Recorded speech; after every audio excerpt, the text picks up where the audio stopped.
सोचो, अगर सब कुछ उल्टा होता और मडारा उचिहा जो एक विलन बना वो होकागे बन जाता, क्या कोनोहा वैसे ही रहता जैसे हम जानते हैं, या सब कुछ बदल जाता? चलो चलते हैं एक ऑल्टरनेट दुनिया में जहां मडारा उचिहा होकागे है। मडारा और हशिरामा दोनों बचपन के दोस्त थे और दोनों का सपना था एक पीसफुल दुनिया बनाना। लेकिन असली दुनिया में मडारा को लगा कि उचिहा के साथ भेदभाव हो रहा है। इसी वजह से वो विलेज से अलग हो गया और बन गया सबसे बड़ा खतरा। लेकिन अगर हशिरामा ने मडारा को रोक लिया होता, अगर मडारा को होकागे बनने दिया जाता, तो कोनोहा का फ्यूचर बिल्कुल अलग होता। उचिहा क्लैन को इज्जत मिलती और उनका ट्रस्ट विलेज के लिए बना रहता। मडारा के पास पावर भी थी, विजन भी। उसका शांति का तरीका अलग था, कंट्रोल के जरिए पीस। और शायद उस वक्त के लिए ये काम करता। मडारा एक स्ट्रिक्ट लीडर होता, उसका फोकस होता डिसिप्लिन, स्ट्रेंथ और यूनिटी पे। हर क्लैन को इक्वल स्टेटस मिलता, लेकिन उचिहा बनते स्पेशल फोर्स, कोनोहा का प्राइड।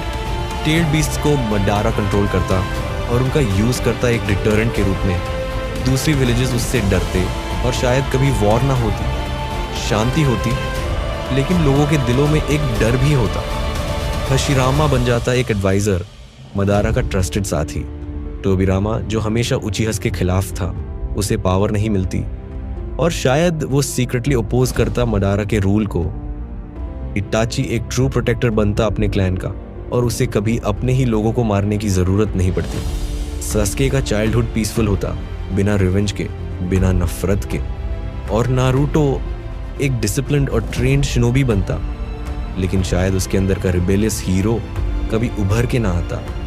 अकात्सुकी जैसे ऑर्गेनाइजेशंस शायद कभी बन ही नहीं पाते, या अगर बनते भी तो किसी और वजह से।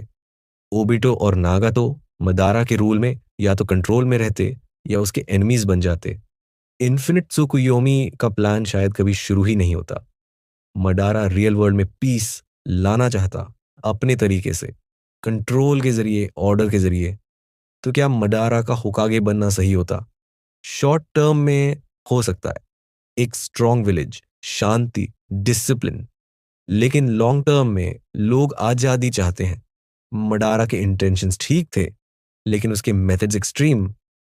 नारुतो का मैसेज पीस थ्रू अंडरस्टैंडिंग कभी दुनिया तक नहीं पहुंचता, क्योंकि दुनिया पहले से ही कंट्रोल में है। और जब डर के साए में लोग जीते हैं तो सवाल पूछना छोड़ देते हैं। लेकिन पीस जो फियर से आए वो कब तक टिकती है?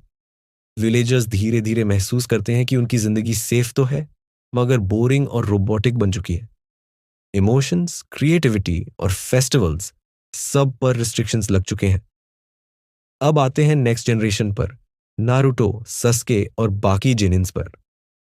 इनका बचपन एक ऐसे सिस्टम में बीता है जहां सवाल पूछना अलाउड नहीं।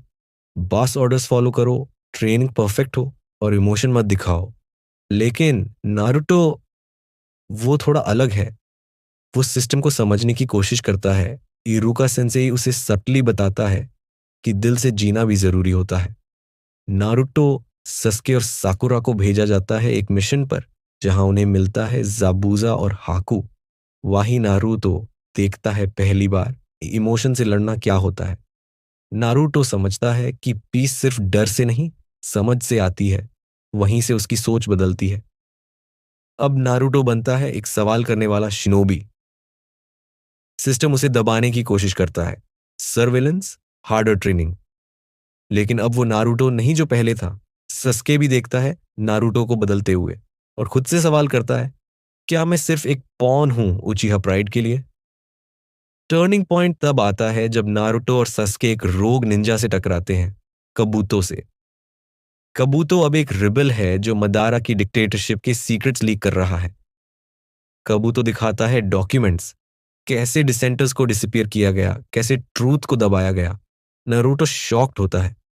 वो समझता है कि उसकी विलेज जो दिखती है सेफ, वो अंदर से हॉलो है। अब नारुतो बनता है आवाज उस ट्रूथ की जो दबाई गई थी। सस्के उसके साथ खड़ा होता है और यही से शुरू होती है एक नई लड़ाई, not for war but for true peace. आप क्या सोचते हो? क्या मडारा को होकागे बनाना चाहिए था? कमेंट्स में जरूर बताना। और हमारे YouTube चैनल एनिमे यूटोपिया को सब्सक्राइब ज़रूर करें।